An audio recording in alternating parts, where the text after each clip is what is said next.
اعوذ باللہ من الشیطان الرجیم بسم اللہ الرحمن الرحیم۔ حضرت امیر المومنین علی ابن ابی طالب علیہ السلام کے فرامین کا سلسلہ اور نہج البلاغہ کی ترتیب کے لحاظ سے 93 نمبر فرمان آپ صاحبان کی خدمت میں ہدیہ کرنے کا شرف حاصل کیا جا رہا ہے، اور اس فرمان کا عنوان فتنے کی تشریح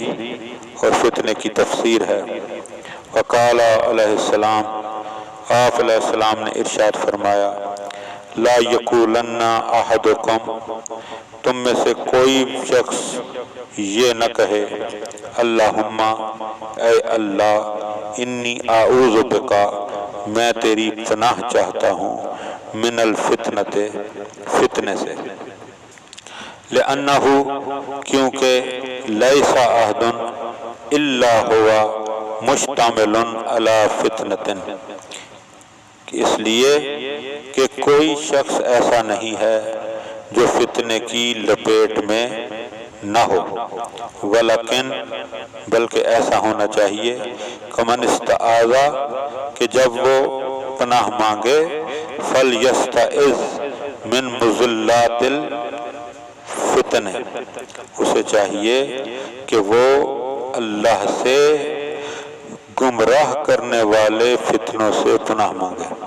اس کا مطلب ہے کہ فتنے کی دو قسمیں ہوتی ہیں، ایک فتنہ وہ ہے جو انسان کے لیے امتحان ہوتا ہے اور انسان کے درجات بلند ہوتے ہیں،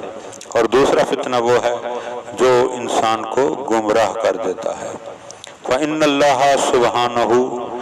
کیونکہ اللہ کا ارشاد ہے، یقول، اس نے فرمایا، وَاعْلَمُوا، جان لو، انما اموالکم و اولادکم فتنۃ، کہ تمہارا مال اور اولاد فتنہ ہے، وَمَعْنَى ذَلِكَ، اور اس کا معنی اور مراد یہ ہے کہ انہو یختبرہم بالاموال والاولاد، کہ اللہ لوگوں کو مال اور اولاد کے ذریعے آزماتا ہے، لِتُبَيَّنَ السَّاخِطَ لِرِزْقِهِ وَالرَّاضِيَ بِقِسْمِهِ، تاکہ یہ بات ظاہر ہو جائے کہ کون اپنی روزی پر ناخوش ہے اور کون اپنی قسمت پر شاکر ہے۔ وَإِنْ كَانَ سُبْحَانَهُ أَعْلَمُ مِنْ أَنفُسِهِمْ، اور اگرچہ اللہ تعالی سبحانہ ان کو اتنا جانتا ہے کہ وہ خود بھی اپنے آپ کو اتنا نہیں جانتے، ولیکن لتظہر الافعال التي بها، لیکن یہ آزمائش اس لیے ہے کہ وہ افعال سامنے آئیں کہ جن کے ساتھ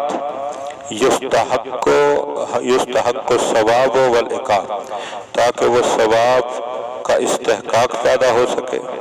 اور سزا کا جو ہے وہ حقدار بن سکے۔ لأن بعضهم يحب الذکور ويکرہ الاناث، کیونکہ لوگوں میں سے بعض اولاد نرینہ کو چاہتے ہیں اور لڑکیوں سے کے آنے سے وہ قبیضہ خاطر ہوتے ہیں، یعنی لڑکیوں کی پیدائش کو وہ پسند نہیں کرتے۔ وَبَعْضُهُمْ يُحِبُّ تَمْثِيلَ الْمَالِ وَيَكْرَهُ الْإِنْسِلَامَ الْحَالِ، اور بعض مال بڑھانے کو پسند کرتے ہیں اور بعض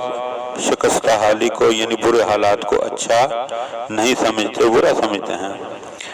قال الرضی، اور سید شریف رضی فرماتے ہیں کہ وَهَذَا مِنْ غَرِيبِ مَا سَمِعَ مِنْهُ فِي التَّفْسِيرِ،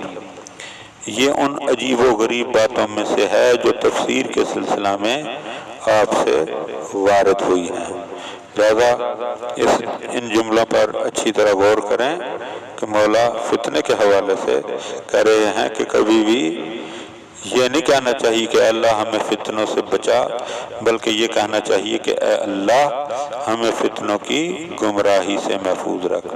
دعا ہے کہ خداوند عالم ہم ان باتوں کو سمجھنے اور ان پر عمل کرنے کی توفیق عطا فرمائے۔ اللہم